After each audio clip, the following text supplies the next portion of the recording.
Jared Poland, Froknowsphoto.com.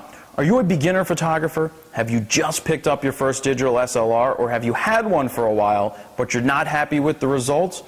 Well, I've created my most comprehensive video to date. It is a 3-hour-long video guide that's going to help you go above and beyond auto.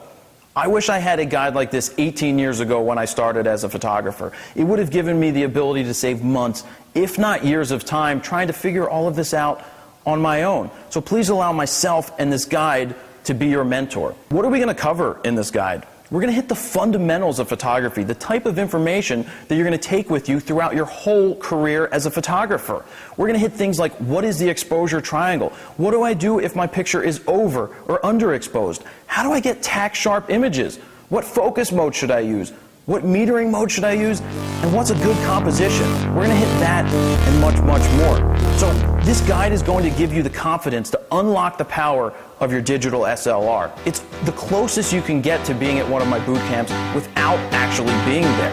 So I'm not just going to sit there and tell you how to do things. I'm actually going to demonstrate it. You get to follow me on 4 photo shoots. You get to be there as my assistant pretty much when I make mistakes, but then I figure out what I did wrong and explain to you what I did and show you how I made the corrections. So if you would like to pick up this guide today, you can download it below. It's a digital download.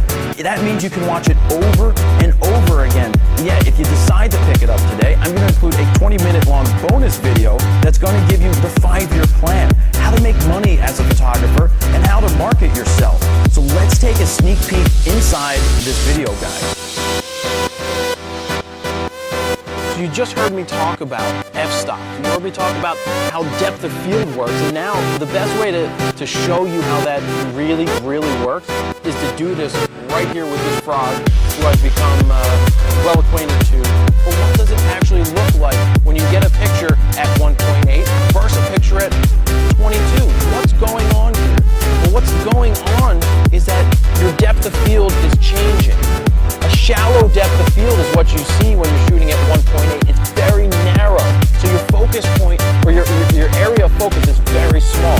As the numbers go up, all the way here to 22, your focus is changing. So more things are going to be in focus from front to back. So that's important to keep in mind. So what we're doing here is I'm going to photograph the frog, and I'm going to focus in on its eye at 1.8.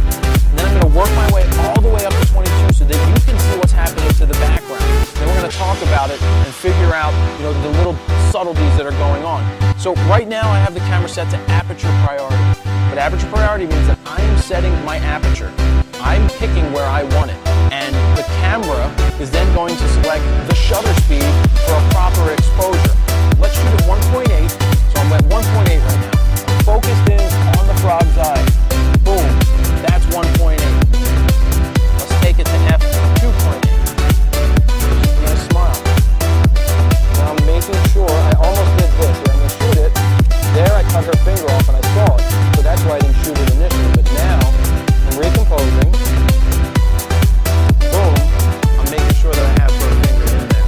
And I do. So that is really sharp. You can see in the pictures that the background is nice and blown out. We'll talk about blown out.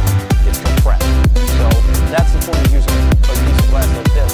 I'm probably going to switch to a bigger piece of glass, so 300 joules in a few minutes, so that we can see how we can really compress the background, step away from the tree, and make a parking lot look really awesome. So we're going to come back to that in a couple seconds.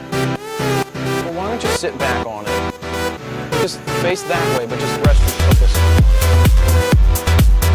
Now we're ready to photograph the swing here. I'm locking in on the tripod just so that I have something that's not moving, so that each image kind of stays similar. Right now I'm set to shutter priority, and that means that I am setting the shutter speed, and the camera is going to do the rest of the work to make sure that it's exposed properly. So I'm going to start at 1/10 of a second. Remember how slow that was? You could hear the sound of how slow that was when we were testing and letting you hear the different shutter speeds. Now let's see what happens when we move the swing and shoot it at 1/10 of a second.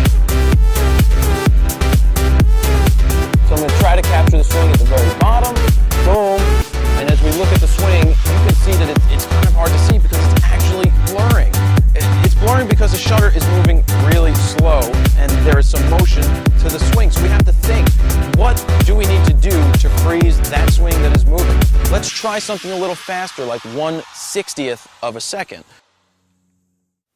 I hope you enjoyed that sneak peek inside this video guide, and you can click down below to purchase it. And don't forget, if you pick it up now, I will give you a 20-minute long bonus video that is packed full of amazing information. So thank you guys.